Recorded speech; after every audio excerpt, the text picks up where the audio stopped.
Havaların isti keçməsi ilə əlaqədar artıq bir çox evlərdə, iş yerlərində, nəqliyyatda kondisionerdən istifadə etməyə başlamışıq. Uzun illərdir ki, yay mövsümünü kondisionersiz təsəvvür etmək mümkün deyil. Bəzən bayırda temperatur 40 dərəcəni göstərəndə içəridə kondisionerin temperaturunu 18 dərəcəyə salıb yaşayış və iş rejimini daha rahat vəziyyətə gətirməyə çalışırıq. Bəs bu nə dərəcədə doğrudur? Gün ərzində kəskin temperatur fərqi insan orqanizminə necə təsir göstərir? Kondisionerlər həyatımızı rahatlaşdırdığı kimi zərəri də toxuna bilirmi? Soyuq şoku dediğimiz bir effekt var ki, nedir bu? İsti havadan soyuq havaya keçdiyimizdə bizim damarlarımıza ciddi şəkildə daralma gedir və bu da bizim təzyiqimizin yüksəlməsinə, kəskin baş ağrılarının olmasına gətirib çıxarda bilər. İnfeksiya mənbəyi tərəfindən demək olar ki, çox təhlükəli bir avadanlıqdır.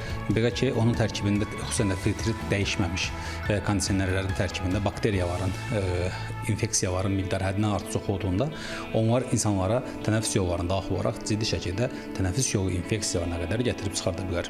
Həkim deyir ki, kondisionerin fəsadları ilə üzləşməsinlər deyə bəzi xəstələrin bu məsələyə daha ciddi yanaşması vacibdir.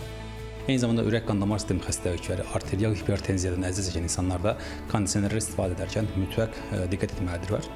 Diqqət etməsi gerəkən şeylər nələrdir?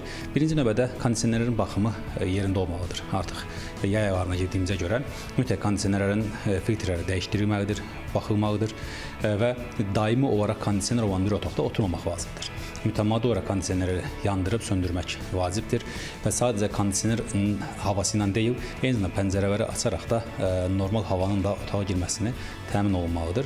Evin temperaturunun çölün temperaturu arasındakı ciddi fərqləri nəzərə alarsak, otağın temperaturunu kəskin soyutmamaqda tövsiyə olunan qayda vardır.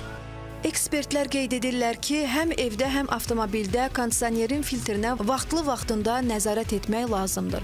Kondisioner alarkən onu otağın ölçüsünə uyğunlaşdırmaq, yəni otağın kvadratı azdırsa, orada iri həcmli kondisioner quraşdırmaq məsləhət deyil. Kondisioneri alarkən montaj zamanı düzgün montaj olunmalıdır, yaxşı yerə montaj olunmalıdır ki, bunu istifadə edə bilsinlər, üstlərinə vurmasın və buna diqqət eləməlidirlər. Hər 6 aydan bir kondisioner filtrləri təmizlənməlidir. Qış və yay sezonunda təmizlənməlidir. Pultda rejimi düzgün seçilməlidir. Orada temperaturu 24 dərəcə məsləhət görülür ki, 24 dərəcəyə qoyulsun. Kondisionerlər düzgün istifadə edildikdə xəstəlik riski yaratmır və havanı təmizləyərək daha sağlam yaşayış və ya iş mühiti yaratmağınıza kömək edə bilər. Odur ki, mütəxəssislərin fikrini nəzərə alaraq kondisionerdən istifadə etmək olar.